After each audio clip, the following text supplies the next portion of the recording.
Hello everyone, it is Yozo again, and we are back with another Raid Shadow Legends video. In this one, before I start talking about the main point of the video, I will mention a couple of things first. First thing is that we have where is it, Fusion warm-up event that has started for the new Fusion. As you can see, you need to develop your champions, aka level them up, upgrade their ranks, get your hands, and you will get hands on the huge rewards. I mean, emphasis on the huge rewards. I don't think they're that huge, but certainly solid rewards for like a couple of levels on some of your champions. So pretty easy to get. Go ahead, get them.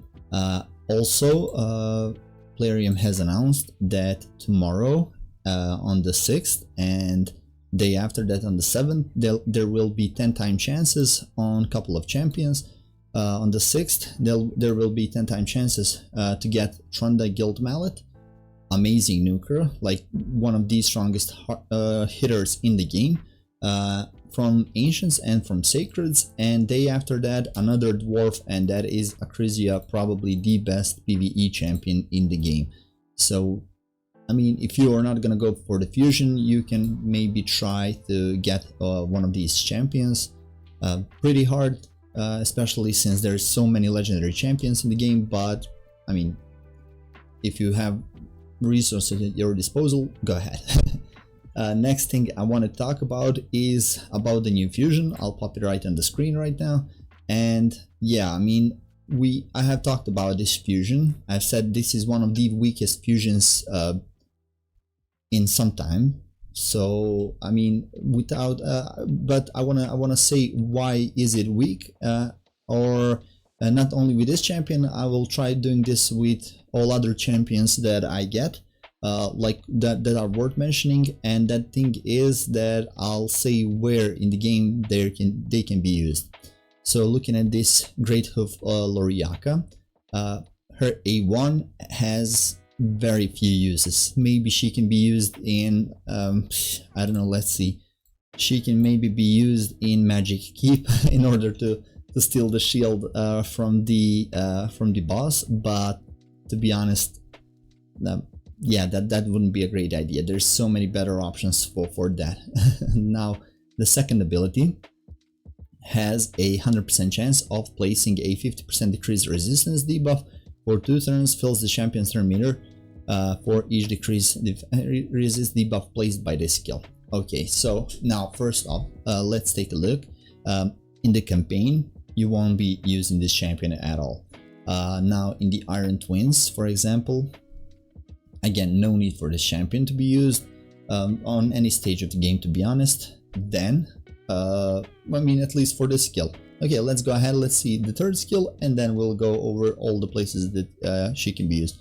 Third skill is place block debuffs on all allies for 2 turns, also fills the turn meter of all allies by 20%, and Hoofbeats fills the champion's turn meter by 5% each time an ally buff is removed, transferred, stolen, or expires.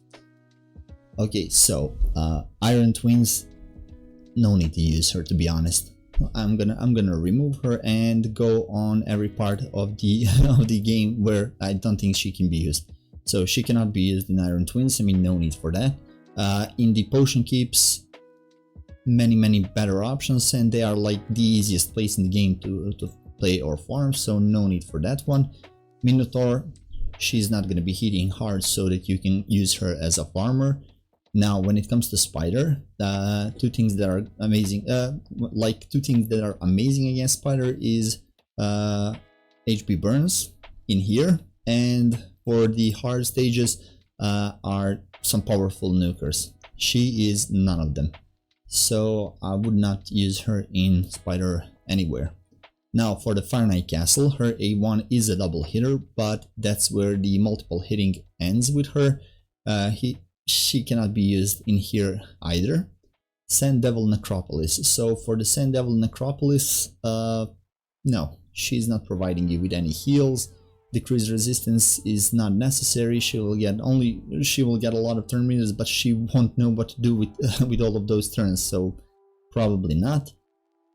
Dragon, she can maybe help you with some of the cleansing, not cleansing but block debuffs.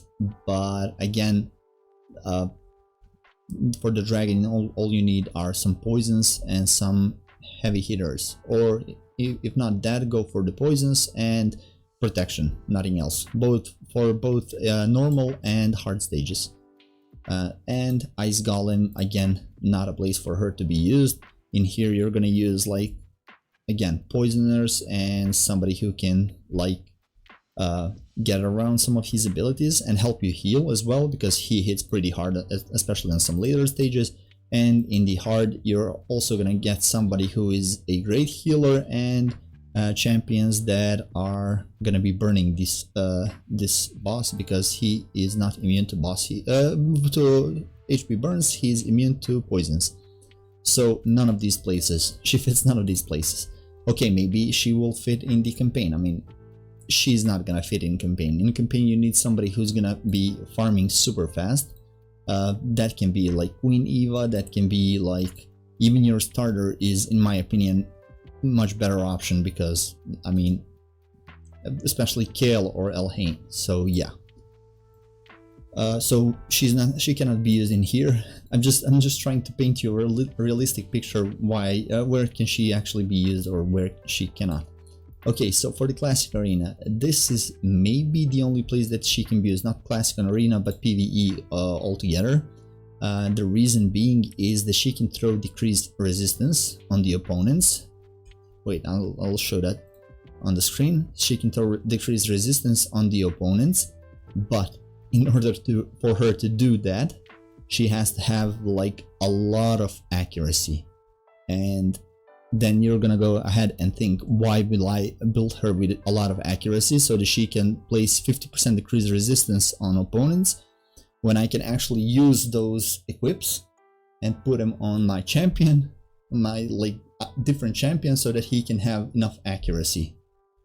I mean, no need. This is one of the, in my opinion, like the worst debuffs in the game, decreased resistance. I mean, yeah, you still need a lot of accuracy on her. Use that accuracy on your different champion. That's at least how I think is a much better option. So yeah, so maybe no uses for her in the arena as well. I mean, if she had, like, other than block debuffs and fill in turn meter, if she had some pretty mad heals or maybe revive, she can definitely then be used in the arena, because she will go through these turn meters pretty quickly. She will through her turns, because of the turn meter fillings pretty quickly, but still at this stage she's not going to be great. The only reason I'll try to get her, I mean, the keyword is try, because I don't have any sacred shards right now, so summoning event is going to be pretty tough. But the only reason I'll try to get her is in case that maybe in the future she will get some buffs. So let's see, that's not the only place that I could I mean that you can use her. May actually not use her. Can she be used actually in the Doom Tower? The answer is probably not.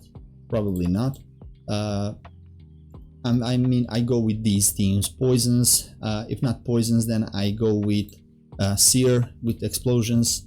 And I mean, if you don't have any of these champions, if you have some champions other than these that can help you survive, like protect somebody in your team, then go ahead and use like HP burn champion, 1 HP burn, and like 4 supports around him, or 1 poison or 4 supports around him. That's pretty good.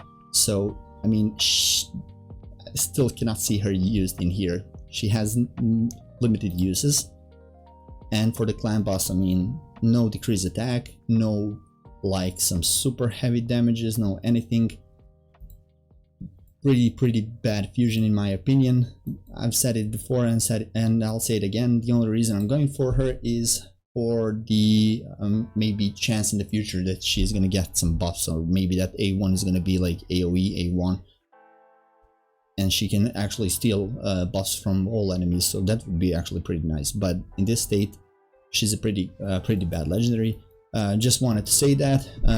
Those couple of news before that, and places where you can or cannot in this case use this champion. So yeah, thank you guys for watching, and I'll see you in the next one. See ya.